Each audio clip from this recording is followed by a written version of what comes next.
Welcome to Global English Tales, where we learn English through beautiful and emotional stories. Today's story is filled with love, connection, and simple words you can use in your daily life. So grab your headphones, relax, and let the story teach you naturally. Let's start the story. Love in a coffee shop. Daniel was a man who liked quiet things. He was in his early 30s and worked as a history teacher in London. His life was simple: wake up, teach at school, go home. But before going home, he always stopped at his favorite coffee shop on Rose Street. The shop was small, but cozy. There were wooden chairs, soft yellow lights, and the smell of roasted coffee beans in the air. The barista, Tom, always greeted Daniel with a smile and prepared his usual, a cappuccino with extra foam. Daniel always sat by the window, reading a book. He liked that corner because it felt peaceful. He didn't talk to people. He liked silence. After all, silence never left or broke promises. But one rainy Thursday evening, his quiet routine changed. The bell above the door rang, and a woman rushed in, shaking the rain from her red scarf. She looked around, searching for something. She carried a notebook in one hand and a phone in the other. "Hi," she said to Tom. "Is there any seat near a charging point? My phone is almost dead." Tom pointed to the table beside Daniel. She walked over, smiled politely at Daniel, and sat down. "Sorry," she said. "I hope I'm not disturbing you." Daniel looked up from his book and shook his head. "Not at all. It's good to see someone else who enjoys being here during the rain." She smiled. "I'm Emma." "Daniel," he said softly. Emma plugged in her phone and opened her notebook. She started scribbling something quickly. Daniel tried to read again, but his eyes kept returning to her. After a while, she asked, "What are you reading?" Daniel showed her the cover. "It's a novel about forgotten letters from the war." Emma looked interested. "That sounds romantic, in a sad way." Daniel smiled. "History often is." She nodded, and for a few minutes they talked. About books, coffee, the weather. Nothing too deep, but something about the moment felt warm. The next day she came again. "Mind if I sit here again?" she asked. "Please," Daniel said, glad she returned. That day their conversation lasted longer. Emma told him she was from Canada, working as a travel writer. She had been to many cities: Tokyo, Rome, Istanbul, but London felt different. "I usually feel lonely when I travel," she said. "But this little cafe makes me feel at home." Daniel listened quietly. He liked hearing her talk.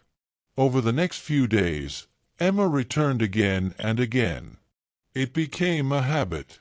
Same time, same table. She told him about her adventures, getting lost in the mountains, writing poems on beaches, and meeting people from all walks of life. Daniel told her about his job, how he taught teenagers, how history excited him, and how he once dreamed of becoming a writer himself. "You still can," Emma said one day. "You just need a notebook." He smiled. "Maybe I just needed the right person to inspire me." One evening, Daniel noticed that Emma was quieter than usual. "Everything okay?" he asked. She hesitated, then said, "It's my birthday today." Daniel looked surprised. "Really? And you came here?" "I don't have many people in the city," she said. "This place feels more like a celebration than my empty hotel room." Daniel stood up and went to the counter. He returned with a small chocolate muffin and a candle. "Happy birthday," he said, lighting the candle. Emma's eyes softened. "Thank you. No one has done this for me in a long time." She closed her eyes, made a wish, and blew out the candle. They didn't talk much after that. Some moments are better without words. The next evening, Emma brought Daniel a small gift, a leather notebook. "You said you wanted to write," she smiled. "Now you can." Daniel took it in his hands gently. "Thank you." He started writing. Just thoughts, memories, and sometimes words he wished he had said to Emma. Days passed. Their bond deepened. They still talked about books and cities, but now there was something unspoken between them, something delicate, something slowly turning into love. Then one Friday, Emma didn't come. Daniel waited. He sat for hours, but she never arrived. The next day, she didn't come again. Finally, on Sunday evening, Daniel received a message. "Hey, I'm sorry for disappearing. My father had a heart attack. I flew back to Canada. He's doing better now. I didn't want to worry you." Daniel replied, "I'm just glad you're okay. I missed you." He returned to the cafe every day, hoping she'd come back. 2 weeks later, the bell rang again. Emma walked in, the same red scarf, tired eyes, and a soft smile. "I wasn't sure you'd still be here," she said. Daniel stood up. "I told you, I'm not going anywhere." She sat down beside him. They didn't talk for a few minutes. She looked around and said, "I missed this place." "I missed you," Daniel said honestly. Emma placed her hand over his. "Daniel, I've been offered a job in Italy. 6 months. I'm leaving next week." Daniel looked at her for a long time. "I'm happy for you," he said quietly. "But are you happy for us?" she asked. He didn't reply. The night before her flight, Emma and Daniel sat quietly in the same spot. Daniel handed her a small box. Inside was a silver pen and a card that read, "For the stories we haven't written yet." Emma held back tears. "You always find the right words." Daniel looked into her eyes. "Promise me something. Write about this. About us." "I already did," she whispered. "Every day." They hugged tightly. It was not a goodbye. It was a pause. In the months that followed, Emma sent letters. Real ones. Handwritten. She described sunsets in Venice, lonely cafes in Rome, and how every place reminded her of one thing, the rainy cafe in London. Daniel wrote back. His letters were short, but filled with meaning. They stayed connected, across cities, across time zones, across hearts. Exactly 1 year after they met, Daniel sat by the window again. His cappuccino in hand, the same book open, though he wasn't reading. The bell above the door rang. Daniel looked up.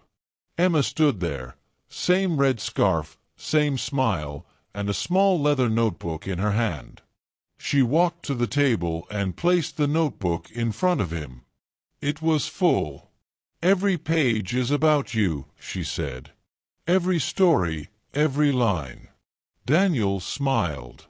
"So, shall we write the next one together?" he asked. Emma nodded.